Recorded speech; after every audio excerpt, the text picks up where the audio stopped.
Bismillahirrahmanirrahim. Assalamualaikum warahmatullahi wabarakatuh.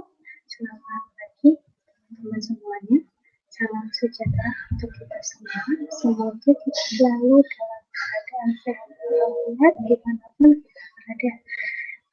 Baik, pada kesempatan kali ini saya akan menjelaskan materi kita yang terakhir terkait dengan mata kuliah sistem penilaian keputusan. Nah, pada materi ini itu akan membahas terkait pengambilan keputusan dengan kriteria majemuk. Dalam proses analisa kriteria majemuk, di mana ada kebijakan dalam menentukan adanya kriteria sebelum memutuskan pilihan dari berbagai alternatif yang ada. Jadi setiap kita dihadapi dalam pengambilan keputusan, tentunya dengan penduplikasian atau pengimplementasian sistem penentuan keputusan ini membutuhkan kriteria dan alternatif yang akan kita capai di suatu permasalahan nantinya. Entah nanti kriterianya lebih dari satu dan juga alternatifnya lebih dari satu, dengan nanti menjadi pertimbangan untuk menentukan alternatif yang akan kita pilih. Kriteria ini menunjukkan definisi berkaitan dengan masalah dalam bentuk yang konkret dan kadang dianggap sebagai sasaran yang ingin kita capai nantinya.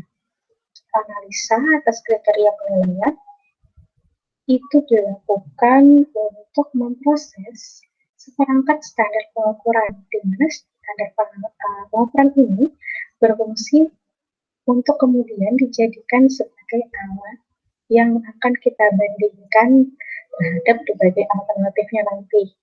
Seperti itu. Jadi kriteria ini akan kita bandingkan dengan alternatif yang kita miliki, dan sehingga nanti hasilnya dipilihlah salah satu alternatif dari banyaknya alternatif tersebut.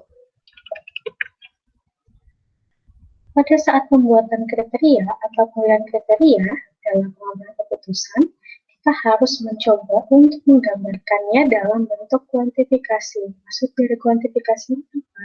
Kuantifikasi ini mengubah kriteria tersebut ke dalam suatu angka dan nantinya akan dipetakan. Seperti itu. Entah nanti kriterianya berkaitan dengan subkriteria lainnya, begitu ya. Itu dipetakan. Karena akan selalu ada faktor-faktor yang tidak dapat dikuantifikasi nantinya, seperti faktor sosial, terus estetika, politis, dan kelayakan pelaksanaan lainnya. Beberapa sifat yang harus diperhatikan dalam memilih kriteria pada setiap persoalan dalam pengambilan keputusan. Ini ada 4 harus diperhatikan sifatnya.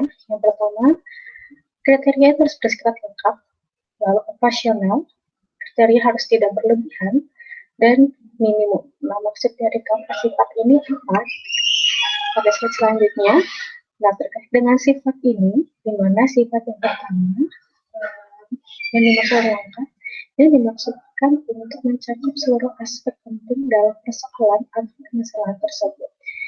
Suatu kriteria atau setnya yang dapat dikatakan lengkap jika set kriteria ini dapat menunjukkan seberapa jauh seluruh tujuan yang akan kita capai nantinya. Berkaitan sifat yang kedua, itu berkaitan dengan operasional, di mana dapat digunakan dalam analisis berkaitan mencakup beberapa pengertian terhadap referensi ya dalam pengambilan keputusannya. Jadi ada 2 sifat nih dalam pengambilan keputusannya, di mana sifat yang pertama kita memperoleh distribusi kemungkinan dari tingkat pencapaian kriteria yang mungkin diperoleh. Sifat yang pertama berkaitan dengan operasional. Lalu sifat kedua yang dapat diukur itu mengungkapkan preferensi pengambilan keputusan atas pencapaian kriteria. Ini yang berkaitan dengan sifat kriteria secara operasional. Lalu sifat yang ketiga itu tidak berlebihan, di mana jika kriteria yang tidak berlebihan itu untuk menghindari perhitungan berulang. Seperti itu. Jadi sebanyak kriteria yang kita miliki itu belum tentu baik juga gitu ya. Kita harus memilih kriteria-kriteria yang lebih penting gitu ya, yang lebih prioritaskan untuk bisa kita memilih alternatifnya nanti gitu. Karena jika lebih banyak kriteria itu bisa mendapatkan error ini nantinya, gitu, error manusianya gitu ya. Dimana nanti menghindarkan tadi teknik perhitungan berulangnya gitu ya. Lalu sifat yang keempat yaitu adalah minimum. Nah, untuk lebih mengkompresifkan dan persoalannya dimaksudkan dengan minimum. Jadi ada 4 sifat yang harus dilihat dalam kriteria, gitu ya. Kriteria majemuk, melalui analisa pengambilan keputusan kriteria majemuk ini, setiap hubungan preferensi antar alternatif dibandingkan hasil antara lebih disukainya alternatif dari banyaknya alternatif tersebut. Ya, kita bandingkan. Nah, untuk menghadapi pengambilan keputusan kriteria majemuk, maka terdapat beberapa konsep yang harus diperhatikan dalam pemilihannya. Di mana yang pertama itu adalah konsep dominasi, yang kedua itu adalah leksikografi, yang ketiga, yang terakhir ini adalah tingkat aspirasi. Dari ketiga konsep dasar ini, maksudnya apa? Konsep yang pertama atau dominasi itu berkaitan dengan jika terdapatnya satu alternatif yang mendominasi alternatif lainnya. Maka dengan mudah kita bisa pilih langsung alternatif terbaiknya. Gitu. Kita teman-teman bisa lihat persamaannya untuk terkait dengan dominasi konsep kriteria majemuk ya. Nah, dominasi ini memiliki kelemahan di dalamnya, dimana jarang terjadi dalam real world. Lalu realitanya bahwa suatu alternatif mempunyai nilai lebih baik terhadap beberapa kriteria, namun akan bernilai buruk terhadap kriteria lainnya.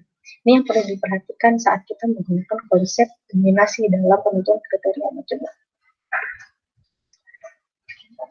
Oke, lalu yang kedua ini adalah konsep leksikografi, di mana ada alternatif A yang lebih disukai dari alternatif B.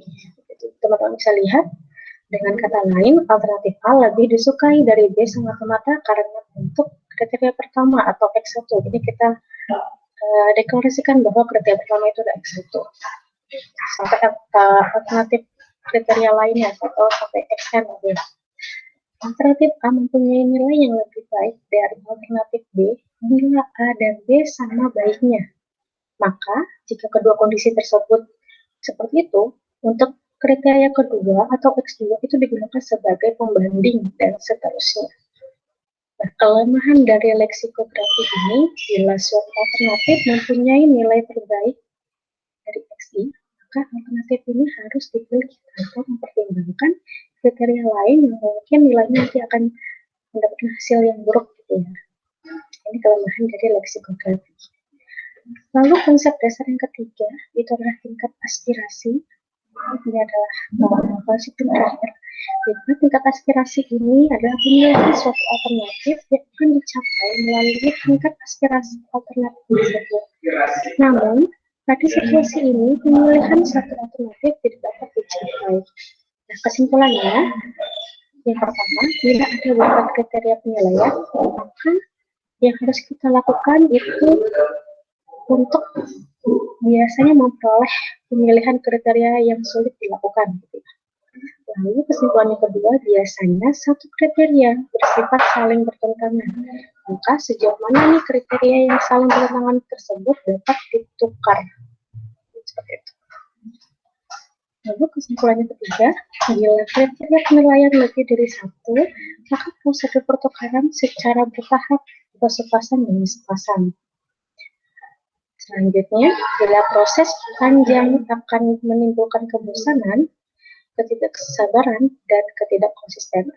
Jadi, saat kita tadi banyaknya kriteria yang kita miliki gitu ya, tidak kita prioritaskan mana-mana saja kriteria yang akan kita gunakan sehingga menjadi panjang kan ya perhitungannya. Sehingga itulah menimbulkan ketidakpastian di dalam perhitungan hasilnya nantinya atau ketidakkonsistenan. Sehingga nanti akan menimbulkan error human gitu di dalam proses perhitungan tersebut. Jadi, untuk prosedur pertukaran dapat diterapkan pada persoalan dengan kriteria dan alternatif yang sedikit. Ini adalah ketiga konsep dasar ya dalam kriteria majemuk.